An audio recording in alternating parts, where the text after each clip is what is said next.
Honda Click 150. So sa ngayon ay i-share natin sa inyo kung paano ba natin i-check ang isang Honda Click 150i, ang kanyang starter at charging relay at ang kanyang main power relay, mga kagrasa. Okay, yun po dito ang kanyang starter at charging relay. So ito po yun. Then ito naman po ang kanyang main power relay. So isa-isahin natin ito kasi ito po ay dalawang function dito at ito naman ay kanyang main power relay. So bali dadaan dito ang kanyang, kung mag-start tayo, mag push button tayo, ay dadaan po dito galing sa ECU. Yan, patungo dyan, may tatlong wire sa ECU, tapos patungo sa ating ECG. Kasi itong Honda Click 150i ay wala po siyang starter motor, kundi ECG na po ang kanyang gamit. So dadaan po siya dito ang charging at sa kanyang starter. So ito naman ang kanyang main power relay. So isa-isahin natin dito kung paano ba natin malaman kung dapat na ba siyang palitan o yun po, okay pa ba ang kanyang function. So sa pag-check ng ating relay ay gamit tayo ng tester at saka itong ating test light po, mga grasa. So gamit tayo ng test light at ating tester.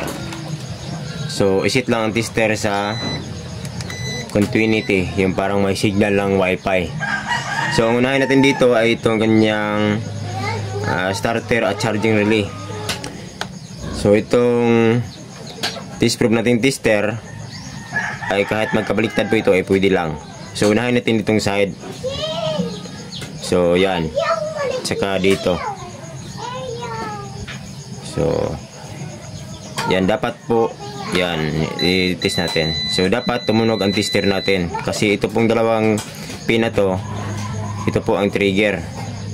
So ito po ang kanyang pinaka main. So dito itatawid niya ang kanyang voltahe dito pag nag-trigger na itong dalawa. So dapat itong dalawa naman ay mayroon siyang contact palagi, ang dalawa. So dapat tumutunog ang tester natin pag idikit natin dito. So tingnan natin kung tumunog siya. Pag hindi siya tumunog ay meaning sira na po itong relay na to. So dapat tumunog siya. So yan, siya tumunog siya, ibig sabihin ay okay ang relay. Pero hindi po 100% na okay.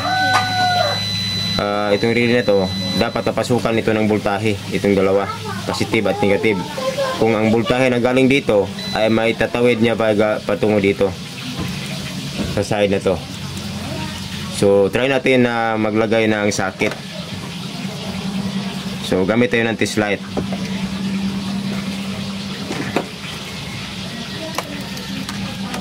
So ang test light natin ay clip natin sa negative ng battery.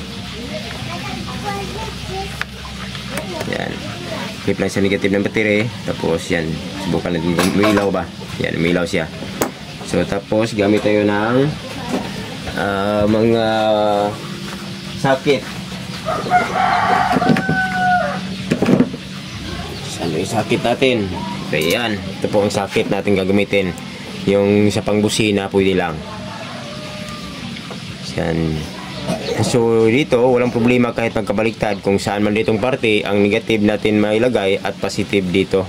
So pwede lang magkabaliktad, either dito ang negative, either dito ang negative, either dito ang positive, either dito ang positive. So basta importante mailagay lang ang socket. So dito naman ay dito po ang kanyang input volts. So balik gamitin natin itong dalawang magkadikit na socket. So ito po sa busina. So yan, dito po yung isa. So itong dalawa ay ilagay natin ito sa positive ng battery. Yan, dito yan. So ito namang isa, ito po ang kanyang trigger. Yung side, ito ang kanyang trigger. So yan. So itong dalawa ilagay sa positive at ito naman ang ating sa negative, idikit-dikit lang. So ilagay man natin dito.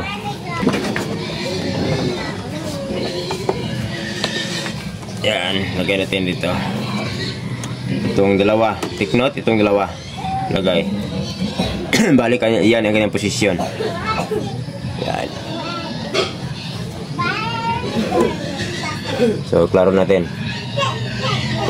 So balik yan ang kanyang posisyon. So yan. So idikit natin dito sa battery.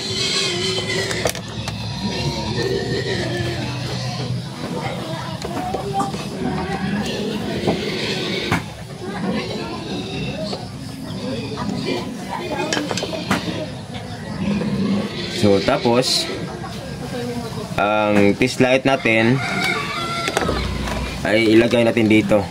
Yan, banda dito. Klaro natin.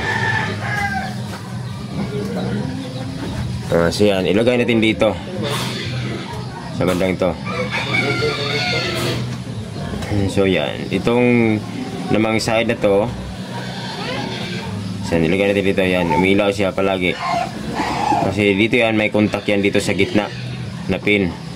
So dito dapat sa gilid na pin ay umilaw siya pag idikit natin dito sa battery itong isang trigger, itong ground.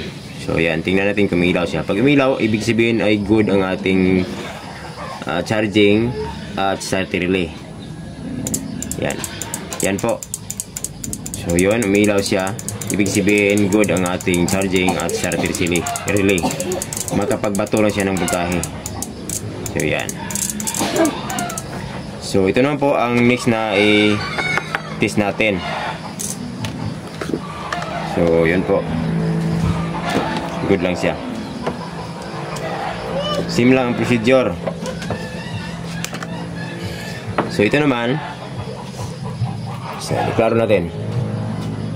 So ito naman ang kanyang trigger, itong dalawa. So bali dito po negative, dito po positive. Pwede lang po ito magkabaliktad, either dito ang positive, dito ang negative. So pwede lang po magkabaliktad, wala lang pong problema kahit magkabaliktad po ang negative at positive dito. So ito naman po ang kanyang input at output. Input, output. So bali itong dalawa, kapag magka-trigger na itong dalawa, mayroon ng negative at positive na nakapasok dito, ay ang voltahe na ipapasok mo dito, positive o negative man, ay may tawid niya dito. So yon, itis natin. So ipasok natin dito ang yung positive dito, yung clip na galing sa positive ng battery. So dito naman sa kabila ay positive rin.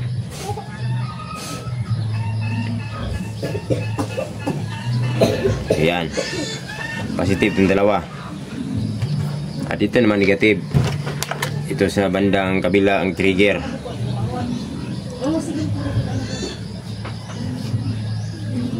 So yan, simple procedure lang. Ang clip ng ating battery sa negative. So idikit natin dito sa natirang pin. Tapos itong trigger natin na ground wire ay dikit-dikit natin sa ground ng battery. Pag umilaw ito, ibig sabihin good lang ang ating power relay. So makapagbato lang siya ng voltahe. Yun, tingnan natin. Ayan. So umilaw lang po siya. So ibig sabihin good lang ang function. So yan lang po. Sana mayroon kayo natutunan sa ating mga ginagawang video. Thanks for watching. Rig Chan po mga kagrasa.